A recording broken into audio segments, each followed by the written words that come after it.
सूरज डूबने के बाद तो मैं पढ़ता ही नहीं था, है ना? और उसके बाद मैंने एक नया तरीका इजाद कर लिया था कि सूरज डूब जाने के बाद मैं अकेले अंधेरे कमरे में रहता था और जितनी बातें मैंने दिन में पढ़ी रहती थी, सबको रिवाइज़ करता रहता था। तो उससे मेरी मेरी मेमोरी बहुत ये हो गई, शार्प हो गई, याददाश्त मेरी बहुत तेज़ हो गई, जो शायद वो आज भी दिखते हैं, सरकारों को लपेटते रहते हैं, पुरानी-पुरानी बातों को याद। जी, जी, हो सकता है मेरी तेज़ याददाश्त माफ़िया के लिए आजकल मुसीबत बन गई है। मैं पहली बार जब दिल्ली गया, तो यही यूपीएससी का इंटरव्यू देने गया था। उसके पहले मैंने दिल्ली के दर्शन नहीं किए। बिना दिल्ली गए आपका यूपीएससी का एग्जाम निकल गया। हाँ, तो पटना में सेंटर पड़ा ना। हाँ, मतलब वही कह रहा हूँ कि बिना दिल्ली में पढ़ाई दिल्ली किए। को देखा हुआ जी, अभी भी मुझे याद है पटना में मेरा मेंस के जो एग्ज़ाम हुए थे, तो पटना में आपको बांकीपुर पोस्ट ऑफिस के सामने एक होटल तुलसी है, अभी भी है। तो पहाड़गंज के होटल में ठहर के ही मैंने इंटरव्यू दिया यूपीएससी का। और मुझे आपके दर्शकों को बताना है कि मुझे इंटरव्यू में 94 बैच में हिंदुस्तान में हाईएस्ट मार्क्स था। हम नीक जगह मैथिली नहीं बाजि सकै छी, किछ-किछ मैथिली बाजै छी, है ना? मतलब साफ मैथिली पूरा नहीं बोल सकते। मैं बहुत अच्छी तरह मैथिली नहीं बोल सकता हूँ, थोड़ी-थोड़ी मैथिली बोलता हूँ। मान लीजिए फ़र्ज़ कीजिए मैं केरल पहुँच जाता। अब केरल में सारे आम लोग जो होते हैं वो मलयालम बोलते हैं। मुझे तो मलयालम आती नहीं, ना मैं पब्लिक से बात कर सकता, ना पब्लिक मेरी बात समझ में आती। मलयालम लिखना, पढ़ना, बोलना, तो वो मैंने देखा कि जिन लोग को होम कैडर नहीं मिलता और बहुत दूर चले जाते हैं, तो उनके साथ एक लैंग्वेज बैरियर आ जाता है। और मैं तो बिहार का था, तो मैं तो हिंदी बोलता, लिखता, पढ़ता जन्म से हूँ। यहाँ तक कि तो बिहार की बोलियाँ हैं, जैसे भोजपुरी है, मैथिली है, मगही है, वो सभी मैं अच्छी तरह समझ जाता हूँ। 84-86 में मैंने आईएससी किया, पटना साइंस कॉलेज से बायोलॉजी में किया। और फर्स्ट ईयर में मैं न्यूटन हाउस में रहता था, न्यूटन हॉस्टल में। सेकंड ईयर में मैं कैवेंडिश हाउस में रहता था। लेकिन साइंस कॉलेज में मेरा मन नहीं लगा, खासकर जो बायोलॉजी मैंने ले लिया था, एक तरह से मैंने गलती कर दी थी। उसमें प्रैक्टिकल क्लासेस होते थे, मेढक चीरना पड़ता था। यूपीएससी में मैं 94 बैच का हूँ, है ना? 94 में उसकी अब रैंक तो मुझे एग्जैक्ट नहीं याद है, लेकिन मेरा ऊंचा रैंक था, इसी से समझिए कि मैं आईपीएस बना और मुझे होम कैडर मिला। मैंने बिहार कैडर चाहा, क्योंकि तो अखिल भारतीय सेवा है, ऐसा भी हो सकता था कि मैं आईपीएस बनता और तमिलनाडु पहुंच जाता या केरल पहुंच जाता। और बिहार से तो बहुत लोग निकलते हैं, तो बिहारियों के लिए होम कैडर मिलना थोड़ा मुश्किल होता है। आपने होम कैडर क्यों चुना? क्या आप अपने घर पे रहना चाहते थे या घर के आसपास रहना चाहते थे या फिर बिहार के लिए कुछ अच्छा करना चाहते थे? नहीं, होम कैडर के बहुत से कारण थे। एक तो है कि बहुत सारे, चूंकि हिंदुस्तान बहुत बड़ा कंट्री है, कोई छोटा देश तो है नहीं, तो बहुत विविधता है, तो बहुत सारे राज्यों में आपको लैंग्वेज प्रॉब्लम हो सकता है ना? मान लीजिए फ़र्ज़ कीजिए मैं केरल पहुँच जाता। अब केरल में सारे आम लोग जो होते हैं वो मलयालम बोलते हैं। मुझे तो मलयालम आती नहीं, ना मैं पब्लिक से बात कर सकता, ना पब्लिक मेरी बात समझ में आती। मलयालम लिखना, पढ़ना, बोलना, तो वो मैंने देखा कि जिन लोग को होम कैडर नहीं मिलता और बहुत दूर चले जाते हैं, तो उनके साथ एक लैंग्वेज बैरियर आ जाता है।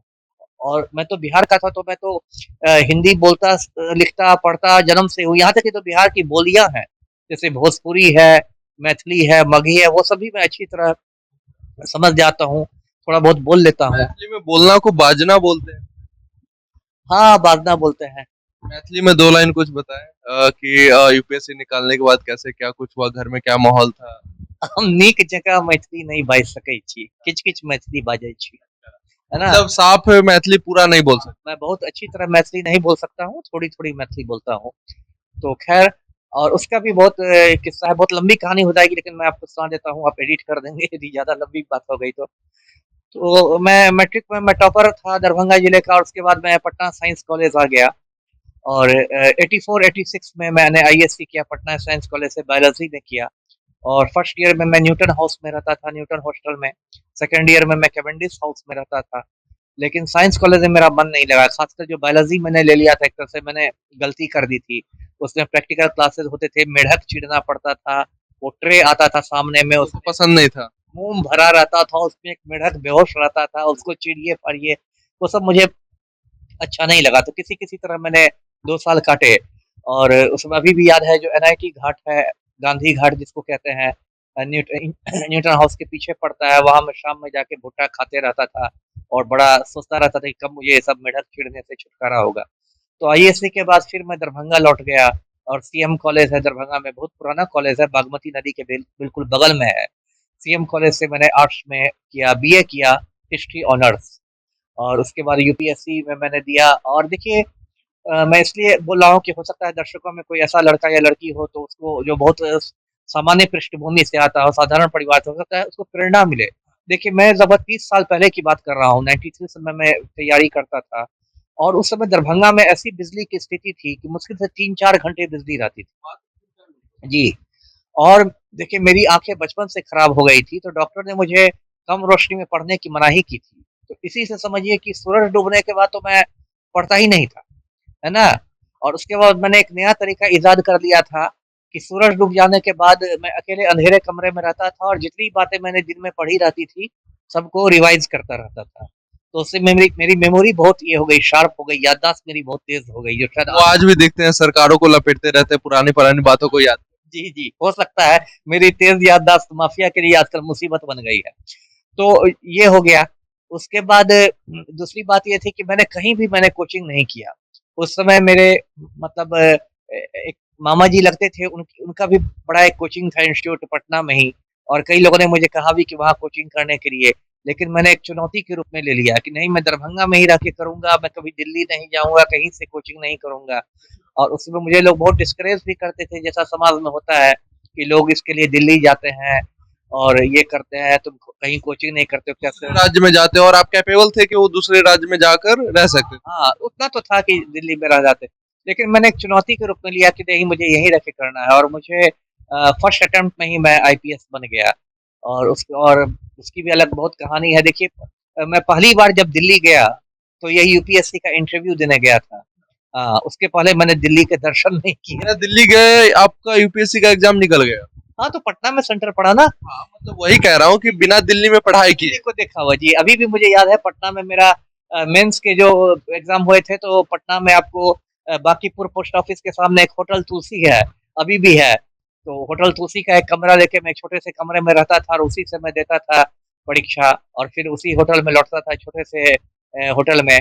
और पहली बार जब मैं दिल्ली गया एक तो प्रश्न है सर, शिक्षा का हाल जो अभी है, क्या उससे बेहतर था उस समय या इससे खराब था उस समय? नहीं, नहीं इससे तो बेहतर था। अभी तो खैर रसातल में शिक्षा चली गई।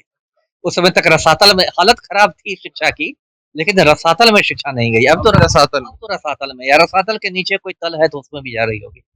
तो उसके बाद मैं दिल्ली गया और दिल्ली तो दिल्ली है, महानगर है, राजधानी है। मैं छोटे शहर से दरभंगा से गया था, तो अगर मतलब बिहारी लैंग्वेज में कहूँ तो दिल्ली जाके मतलब मैं अकबका गया। बहुत बहुत बड़ा शहर था दिल्ली।